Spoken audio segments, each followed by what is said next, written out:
বাংলাদেশে আর কোনো আধিপত্যবাদ ভারতীয় আগ্রাসন আমরা চলতে দেব না। কোন রাজনৈতিক দল যদি মনে করে ইন্ডিয়াকে খুশি করে ক্ষমতায় আসতে হবে, 2000 ছাত্র জনতা জীবন দেয় নাই ওই ইন্ডিয়ার দাসত্ব করার জন্য। ওই ভারতীয় পরিকল্পনায়, রয়ের পরিকল্পনায় আজকের যে বিজেপি, এই বিজেপি আমরা বলবো না, আমরা বিডিআর চাই। আমি সেদিন এই শহীদ মিনারে ঘোষণা দিয়েছি, আজকে থেকে আমরা বিজেপি বলবো না, আমাদের সীমান্তরক্ষী বাহিনীর নাম বিডিআর। যতদিন এই বিডিআর নামটি ছিল 50 বার ভাবতেন। যেদিন এই ভারতীয় পরিকল্পনায় আমাদের সেনাবাহিনীর মেরুদণ্ড ভেঙে দেওয়ার জন্য সেই পিলখানার নারকীয় হত্যাকাণ্ড ঘটনা হলো, তারপর থেকে শুরু হলো ভারতের সেই মিশন বাস্তবায়নের খেলা। আমাদের বিডিআর নাম পরিবর্তন করে রাখা হলো কি বিজিবি, সীমান্তের বিড়াল। এই বিজিবি সীমান্তে যায়, বন্দুকগুলা নিচের দিকে তাক করে থাকে আর ঘুমায়, কোনো কাজ নাই।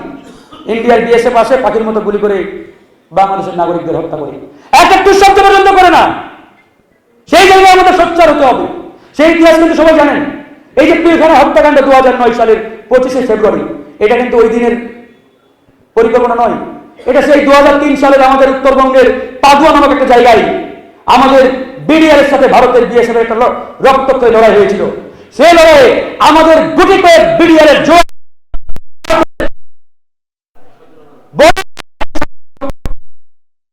সাইজ করে দিয়েছিল।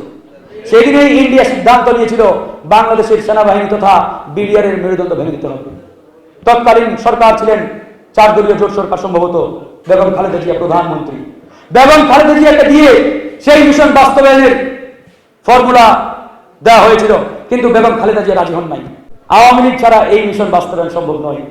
এরপরে 111 এর পরে একটা ইঞ্জিনিয়ারিং ইলেকশনের মাধ্যমে 2008 সালের 30শে ডিসেম্বর ক্ষমতায় আনলেন কাকে? আওয়ামী লীগকে। সেই ইলেকশন ছিল পুরোপুরি একটা ইঞ্জিনিয়ারিং ইলেকশন। বাহ্যিকভাবে আমরা হয়তো মনে করি একটা অবাধ ফেয়ার ইলেকশন, নো। তৎকালীন ভারতের প্রেসিডেন্ট নিজে এই ইঞ্জিনিয়ারিং এর মূল হোতা ছিলেন। আওয়ামী লীগকে নিয়ে আসা হলো, ক্ষমতায় বসার মাত্র 1.5 মাস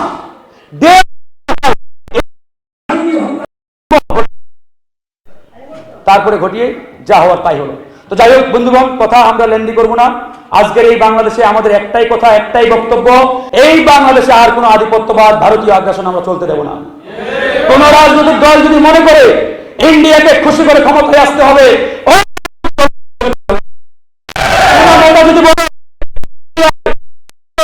ক্ষমতায় আসা যাবে না, চেয়ারে আসা যাবে না, বিতাড়িত করতে হবে। 2000 ছাত্র জনতা জীবন দেয় নাই ওই ইন্ডিয়ার দাসত্ব করার জন্য। এত মানুষ রক্ত দেয় নাই, আমাদের রুখে দাঁড়াতে হবে। কোন টেন্ডারবাজি, ঘুষ, দুর্নীতি, সেখানে আমাদের রুখে দাঁড়াতে হবে। আগামী বাংলাদেশ হবে তারুণ্যের বাংলাদেশ। এই বাংলাদেশে কোনো অপশক্তি মাথা চারা দেওয়ার চেষ্টা করলে আমরা রুখে দাঁড়াবো। ভয়ের কোনো কারণ নেই, ইনশাআল্লাহ আমরা আছি। আমাদেরকে দমানোর মতো শক্তি কারণে ইনশাআল্লাহ আমরা আর মরতে চাই না। সুতরাং প্রয়োজনীয় কাঙ্ক্ষিত সংস্কারগুলো করেই যাতে এই সরকার নির্বাচনের দিকে এগিয়ে যায়।